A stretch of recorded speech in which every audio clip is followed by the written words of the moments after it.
سیدنا معاویہ رضی اللہ تعالیٰ عنہ نے ایک حدیث کی غلط تعویل کی، انسان ہونے کے ناطے جذبات میں ان سے ایک غلط تعویل ہو گئی۔ جب سیدنا عمار بن یاسر رضی اللہ تعالیٰ عنہ شہید ہوئے تو ان سے کہا گیا کہ ظاہر ہے عمار مخالف گروہ میں تھے، ہم ان سے لڑ رہے تھے، تو عمار رضی اللہ تعالیٰ عنہ کی شہادت کے حوالے سے نبی کریم صلی اللہ علیہ وسلم نے فرمایا تھا، اور اس سے یہ ثابت ہوتا ہے کہ وہ حق پر ہوں گے، زیادہ قریب ہوں گے حق کے، اور دوسرے اجتہادی غلطی پر ہوں گے۔ تو سیدنا معاویہ رضی اللہ تعالیٰ عنہ نے آگے سے یہ بات فرمائی کہ دیکھیں، ہم نے تو انہیں قتل نہیں کیا ہے، انہیں قتل تو اس نے کیا ہے جو انہیں لے کر آیا ہے۔ یہ ایک بات جذبات میں سیدنا معاویہ رضی اللہ تعالیٰ عنہ اس وقت کہہ دی، کیونکہ اگر وہ اپنے آپ کو ناحق سمجھتے ہوتے تو پھر نکلتے ہی نہ میدان میں،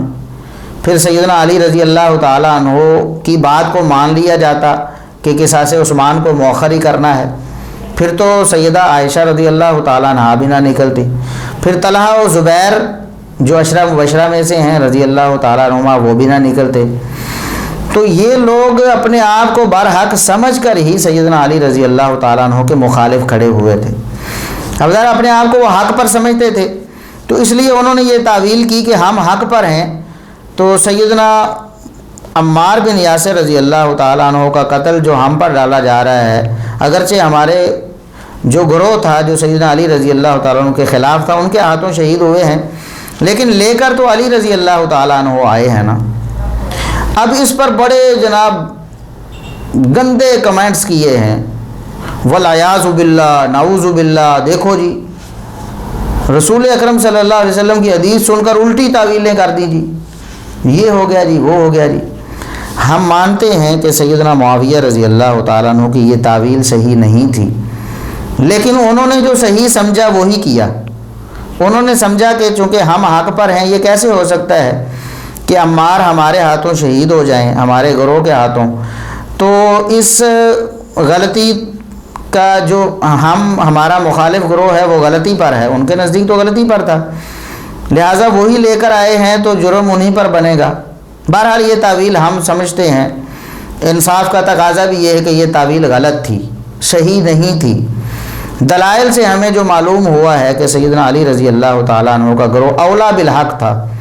لہذا سیدنا عمار بن یاسر رضی اللہ تعالیٰ عنہ اس اولا بالحق گروہ کے ساتھ تھے، اور جو مخالف گروہ تھا وہ حق سے تھوڑا اتنا قریب نہیں تھا جتنا سیدنا علی رضی اللہ تعالیٰ عنہ کا گروہ تھا۔ اور یہ بات میں اپنی طرف سے نہیں کہہ رہا، اب کچھ لوگ یہ محسوس کر رہے ہوں گے کہ میں ایک کو حق کہہ رہا ہوں، دوسرے کو باطل کہنے سے گریز کر رہا ہوں۔ یہ بات تو نبی کریم صلی اللہ علیہ وسلم کی احادیث میں موجود ہے، صحیح بخاری اور صحیح مسلم میں اگر آپ ان احادیث کو دیکھیں تو آپ صلی اللہ علیہ وسلم کی یہ فرمان ہے، اولا بالحق، وہ گروہ خارجیوں سے قتال کرے گا جو دو گروہوں میں سے حق کے زیادہ قریب ہوگا، ورنہ آپ صلی اللہ علیہ وسلم بھی یہی فرما سکتے تھے کہ جو حق پر ہوگا وہ خارجیوں سے قتال کرے گا۔ اگر آپ صلی اللہ علیہ وسلم ایسا فرماتے تو دوسرے گروہ کا باطل پر ہونا لازم آنا تھا۔ تو دیکھیں اللہ تبارک و تعالیٰ نے کیسے الفاظ اپنے نبی کریم صلی اللہ علیہ وسلم کی زبان سے نکلوائے ہیں، حکمت پر مبنی کتنے جامع الفاظ ہیں کہ ان دو لفظوں میں اولا بالحق کہہ کر یہ بتا دیا کہ سیدنا علی رضی اللہ تعالیٰ عنہ کے خلاف سیدنا معاویہ رضی اللہ تعالیٰ عنہ کا جو گروہ تھا وہ بھی باطل پر نہیں تھا، وہ حق کے اتنا قریب نہیں تھا جتنا سیدنا علی رضی اللہ تعالیٰ عنہ کا گروہ تھا، لیکن باطل پر وہ بھی نہیں تھا۔ تو بہرحال سیدنا معاویہ رضی اللہ تعالیٰ عنہ کی یہ جو تعویل تھی یہ درست نہیں تھی، اور اس بنا پر ان پر تان کی جاتی تھی، حدیث سن کر ماننے کی بجائے الٹی تعویل کر دی اور یہ کر دیا وہ کر دیا۔ میں آپ کو ایک حدیث سناتا ہوں، یہ صحیح بخاری اور صحیح مسلم کی حدیث ہے۔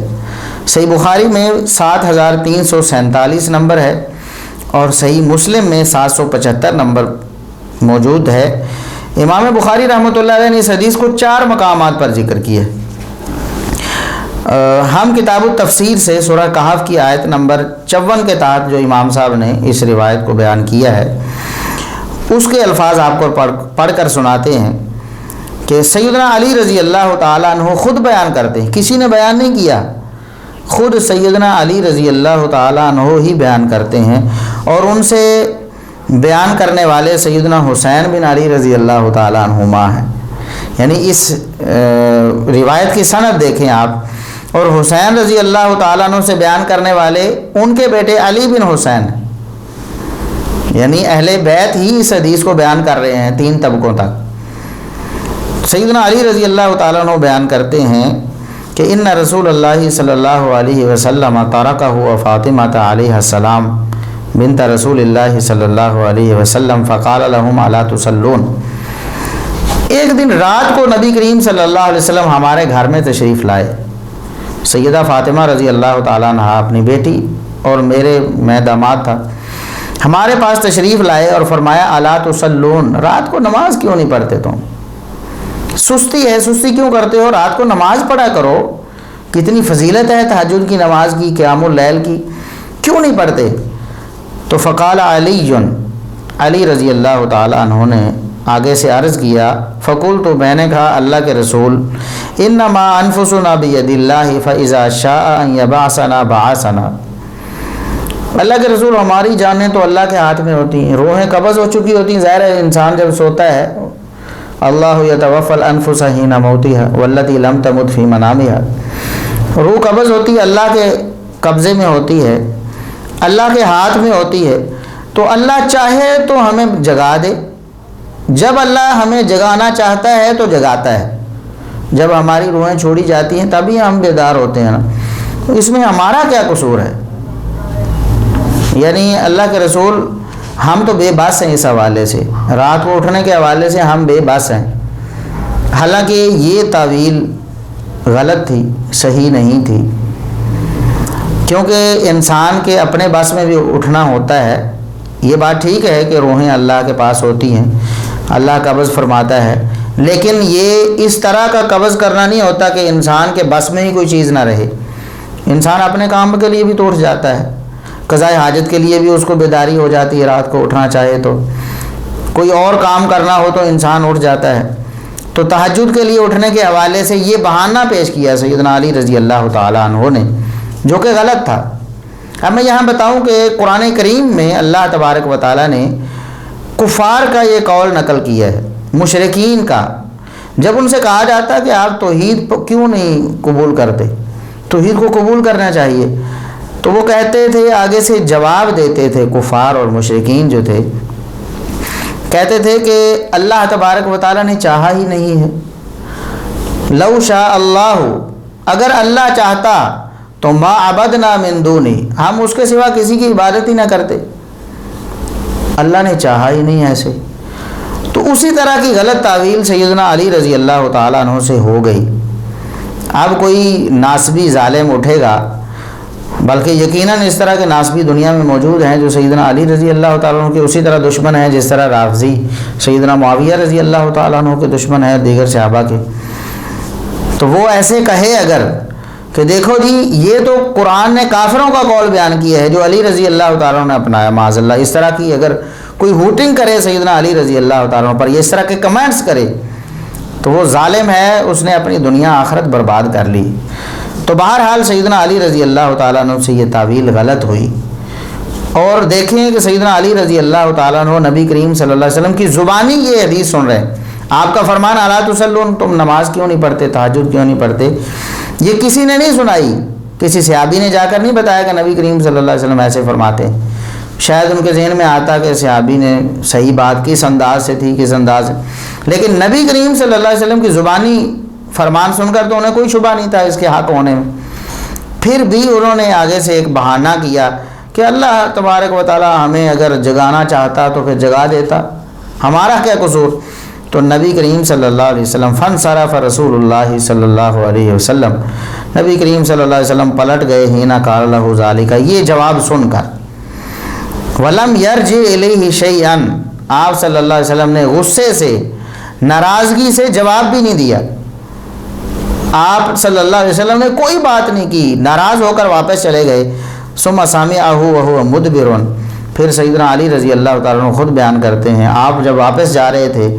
آپ صلی اللہ علیہ وسلم کے الفاظ کیا تھے اور آپ کا انداز کیا تھا، طرز عمل کیا تھا، یضرب فاخذہ، آپ صلی اللہ علیہ وسلم اپنی ران پر اس طرح غصے سے ہاتھ مار رہے تھے، ران پر ہاتھ مار رہے تھے، اور یہ آیت تلاوت کر رہے تھے، سورہ کہف کی 54 نمبر آیت، وَقَانَ الْإِنسَانُ أَكْثَرَ شَيْءٍ جَدَلًا۔ سب سے بڑا جھگڑالو، جو کٹ حجتی کرنے والا، ہیلا ساز اگر کوئی ہے تو وہ انسان ہے۔ وَقَانَ الْإِنسَانُ أَكْثَرَ شَيْءٍ جَدَلًا۔ اب دیکھیں اگر کوئی ناسبی اس روایت کو لے جو صحیح بخاری صحیح مسلم کی حدیث ہے، اور وہ کہے جی انبیاء کی غلطیاں بھی بیان ہوئی ہیں، اور ساتھ اس طرح کے کمنٹس دے، دیکھیں جی یہ تو کافروں والی بات ہے جو اللہ نے قرآن میں کافروں کی طرف منسوب کر کے اس کا رد کر دیا کہ کافروں کی یہ کٹ حجتی ہے اور یہ ان کی بہت بھونڈی دلیل ہے، تو علی رضی اللہ تعالیٰ عنہ کیوں اس کو اپنا رہے؟ کہہ سکتا ہے نا کوئی، لیکن ہم نہیں کہتے۔ اللہ کے فضل و کرم سے یہ حدیث پڑھنے کے بعد بھی سیدنا علی رضی اللہ تعالیٰ عنہ یا سیدہ فاطمہ رضی اللہ تعالیٰ عنہ کے حوالے سے ہمارے دل میں ذرا برابر بھی ملال نہیں آیا ہے